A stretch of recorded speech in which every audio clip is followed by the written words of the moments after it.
Iran पर खतरा मंडरा रहा है। अमेरिका के राष्ट्रपति डोनाल्ड ट्रंप ने हिंद महासागर के एक दूर दराज टापू पर अपनी खतरनाक B-2 स्पिरिट स्टील्थ बॉम्बर तैनात कर दी है और इसका एक ही मकसद है, अमेरिका ईरान पर हमला करने की तैयारी कर रहा है। दूसरी तरफ ईरान ने भी जवाबी कदम उठाने की ठानी है। उसने कहा है कि वह अमेरिका के एक अहम सैन्य ठिकाने पर पहले से हमला कर देगा ताकि उसे पूरी तरह तबाह कर सके। ईरान का दावा है कि यह उसकी रक्षा के लिए जरूरी कदम है, लेकिन सच्चाई यह हो सकती है कि ईरान के पास उस दूर के टापू तक पहुंचने की ताकत भी नहीं है। हमला करना तो दूर की बात। यह सब एक खत से शुरू हुआ जो ट्रंप ने लिखा था। उस खत में ट्रंप ने ईरान से कहा कि वह अपनी बढ़ती परमाणु ताकत को लेकर सीधी बातचीत के लिए आगे आए। ईरान लंबे वक्त से चाहता है कि उसके पास ऐसा परमाणु हथियार हो जिससे वह मध्य पूर्व में अपनी ताकत दिखा सके और इस इलाके की सियासत में उसकी आवाज सबसे ऊंची हो। अभी वह उस मुकाम पर नहीं पहुंचा है, लेकिन कदम तेजी से बढ़ा रहा है। ईरान पहले ही यूरेनियम को 60% तक शुद्ध कर चुका है, जबकि परमाणु बम के लिए 90% शुद्ध यूरेनियम चाहिए होता है। वह सेंट्रीफ्यूज लगा रहा है और joint comprehensive plan of action JCPOA से मुंह मोड़ चुका है। यह समझौता अमेरिका, रूस, चीन, फ्रांस और ब्रिटेन ने मिलकर बनाया था ताकि ईरान की गतिविधियों पर नजर रखी जा सके। ईरान परमाणु हथियार के करीब पहुंच रहा है और ट्रंप को यह बिल्कुल पसंद नहीं है, लेकिन अगर सोचें तो यह मुसीबत ट्रंप ने खुद खड़ी की है। अपने पहले कार्यकाल में ट्रंप ने अमेरिका को JCPOA से बाहर कर लिया था। उनकी सोच थी कि ईरान पर ढेर सारी पाबंदियां लगाकर उसकी अर्थव्यवस्था को कमजोर कर दिया जाए। यह योजना कुछ हद तक काम भी कर रही है। ईरान की अर्थव्यवस्था पर असर पड़ा है, लेकिन JCPOA में अमेरिका की अहम भूमिका थी और अब जब रूस और चीन जैसे देश ईरान के साथ हैं, तो यह पूरा समझौता बिखरता जा रहा है। ट्रंप अब नया समझौता चाहते हैं, लेकिन ईरान ने साफ मना कर दिया। इसके जवाब में ट्रंप ने डिएगो गार्सिया नाम के टापू पर अपनी हवाई बम वर्षक तैनात कर दी और धमकी दी, या तो बातचीत करो वरना तबाही झेलने को तैयार रहो। ट्रंप के सामने दो बड़ी मुश्किलें हैं। पहली यह कि ईरान ने अमेरिका से सीधी बातचीत से साफ इनकार कर दिया। ईरान के राष्ट्रपति मसूद पेजेश्कियान ने कहा, हमने ट्रंप के खत का जवाब ओमान के जरिए दिया और सीधी बातचीत को नकार दिया, लेकिन अप्रत्यक्ष बातचीत के लिए तैयार हैं। यह ट्रंप को मंजूर नहीं। वह चाहते हैं कि उनकी सरकार सीधे इस मामले को संभाले, जैसे यूक्रेन और रूस के साथ हो रहा है। उन्हें लगता है कि अब प्रत्यक्ष बातचीत से उनका मकसद पूरा नहीं होगा, इसलिए उन्होंने डिएगो गार्सिया पर बॉम्बर भेजे। 29 मार्च को ट्रंप ने NBC से कहा, अगर वे समझौता नहीं करते तो बमबारी होगी, लेकिन अगर वे फिर भी नहीं मानते तो मैं 4 साल पहले की तरह उन पर दूसरी बार पाबंदियां लगाऊंगा। धमकियां तो बहुत हैं, लेकिन अभी तक सिर्फ बॉम्बर की तैनाती हुई है, कोई बड़ा कदम नहीं उठा।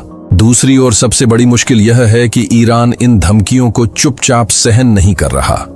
उसने उसी टापू पर हमले की धमकी दी है जहां से अमेरिका अपनी B-2 बॉम्बर उड़ाने की तैयारी कर रहा है। और बात यहीं खत्म नहीं होती। ईरान ने कहा कि वह अमेरिका के साथ साथ उसके हर सहयोगी को निशाना बनाएगा।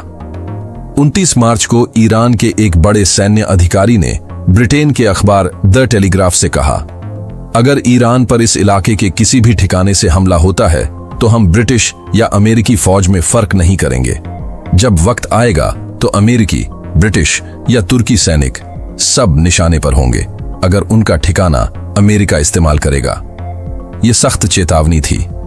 ईरान की सरकारी मीडिया ने और जोड़ा, हमारे पास अपने देश से हमला करने के लिए काफी हथियार हैं, जैसे खोर्मशहर मिसाइल का नया वर्जन और शाहिद 138B ड्रोन जिसकी रेंज 4000 किलोमीटर लगभग 2485 मील है। ट्रंप के लिए हालात और खराब हो रहे हैं। पहले ईरान ने डिएगो गार्सिया पर जवाबी हमले की धमकी दी थी, अब उसकी बातें बदल रही हैं। 31 मार्च को द टेलीग्राफ ने बताया कि एक ईरानी सैन्य अधिकारी ने कहा, अगर ट्रंप की धमकियां गंभीर हुईं तो हमारे बड़े कमांडरों को उस टापू और उसके ठिकाने पर पहले हमला करने की सलाह दी जा रही है। अमेरिका ने वहां बॉम्बर तैनात किए, तब से इस टापू को लेकर चर्चा तेज हो गई है। मध्य पूर्व में तनाव बढ़ रहा है और ऐसा लग रहा है कि अमेरिका और उसके दोस्त एक ऐसा बारूद तैयार कर रहे हैं जो उनके ही हाथों में फट सकता है। अब जरा पीछे चलते हैं। हमने डिएगो गार्सिया का नाम कई बार लिया तो दो सवाल उठते हैं। ये डिएगो गार्सिया क्या है और ईरान को इससे इतना डर क्यों लग रहा है? डिएगो गार्सिया कोई शख्स नहीं बल्कि चागोस आर्किपेलागो का सबसे बड़ा टापू है। यह ब्रिटेन का इलाका है, लेकिन अमेरिका ने 1970 में वहां अपना सैन्य ठिकाना बना लिया। तब से यह ठिकाना ब्रिटेन और अमेरिका मिलकर चलाते हैं। जमीन ब्रिटेन की और अमेरिका वहां से मध्य पूर्व में अपनी ताकत दिखाता है। यह ठिकाना अमेरिका के लिए पहले भी काम आ चुका है। 11 सितंबर 2001 को वर्ल्ड ट्रेड सेंटर पर हुए आतंकी हमले के बाद शुरू हुए वॉर ऑन टेरर में अमेरिका ने डिएगो गार्सिया से अपने बॉम्बर इराक और अफगानिस्तान भेजे थे। यह बात ईरान को परेशान करती है क्योंकि इराक उसका पड़ोसी है। उसे पता है कि अमेरिका इस टापू से ईरान तक आसानी से पहुंच सकता है। फिलहाल इस टापू पर करीब 4000 सैनिक और सिविल कर्मचारी हैं जो अमेरिका और ब्रिटेन से आए हैं। पहले यह संख्या ईरान को डराने के लिए काफी नहीं थी। आखिर दुश्मन सैनिक पास हों तो थोड़ी चिंता तो होती ही है, लेकिन वे हमले की तैयारी में नहीं थे। ज्यादातर सैनिक वहां ठिकाने की देखभाल करते थे और अपनी ड्यूटी पूरी करके घर लौट जाते थे। लेकिन अब हालात बदल गए हैं। अमेरिका ने डिएगो गार्सिया का इस्तेमाल बदल दिया है और ईरान को खतरा महसूस होने लगा है। क्यों? क्योंकि B-2 स्पिरिट बॉम्बर वहां जमा होने लगे हैं। 25 मार्च को द वॉरजोन TWZ ने सबसे पहले बताया कि ट्रंप की धमकियों के बाद कम से कम 3 B-2 बॉम्बर डिएगो गार्सिया पहुंचे। इसके साथ ही 3 C-17 कार्गो प्लेन और 10 हवाई टैंकर भी वहां भेजे गए। ये टैंकर इसलिए अहम हैं क्योंकि ये हवा में ही विमानों को ईंधन दे सकते हैं ताकि वे ईरान जैसे दूर के निशाने तक पहुंचकर सुरक्षित लौट सकें। 26 मार्च तक द U.K डिफेंस जर्नल ने खबर दी कि अब वहां 3 नहीं बल्कि कम से कम 7 B-2 बॉम्बर तैनात हो चुके हैं। यह ब्रिटेन के इस ठिकाने पर अमेरिका की सैन्य ताकत का बड़ा इजाफा है। जर्नल ने कहा, यह बड़े पैमाने पर सैन्य कार्रवाई की तैयारी है जो शायद यमन के हूती लड़ाकों और ईरान की सैन्य संरचनाओं को निशाना बनाएगी। टैंकरों की पहचान KC-135 के तौर पर हुई, जो पहले हवाई, गुआम और कैलिफोर्निया जैसे प्रशांत इलाकों में थे।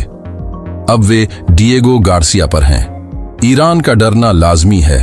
वह पहले हमले की सोच रहा है। B-2 अमेरिकी वायुसेना का सबसे ताकतवर हथियार है।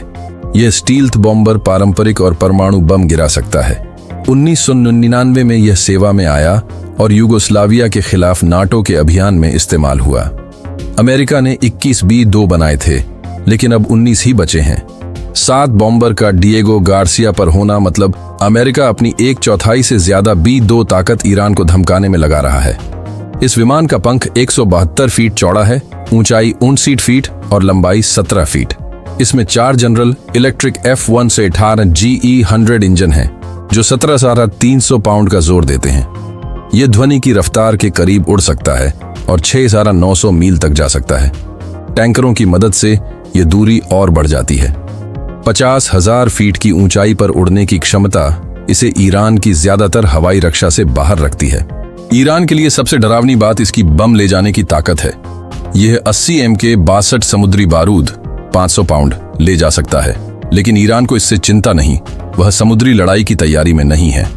असली खतरा है 80 MK 82 बम जो जमीन पर निशाना बनाते हैं। यह 16 MK 84 बम 2000 पाउंड और मिसाइलें जैसे AGM-154 JSOF और AGM-148 JSM भी ले जा सकता है।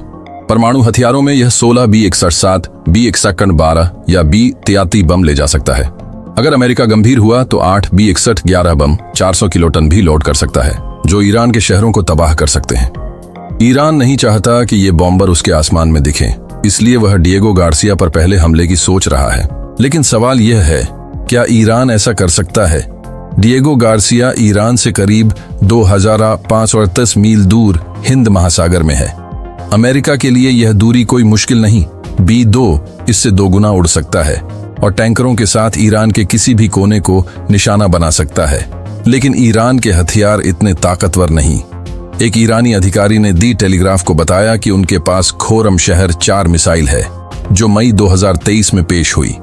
यह हाइपरगोलिक ईंधन से चलती है, 12 मिनट में तैयार हो जाती है और इसका ढांचा मजबूत है, लेकिन इसकी रेंज सिर्फ 1142 मील है। डिएगो गार्सिया तक पहुंचने के लिए 1000 मील और चाहिए।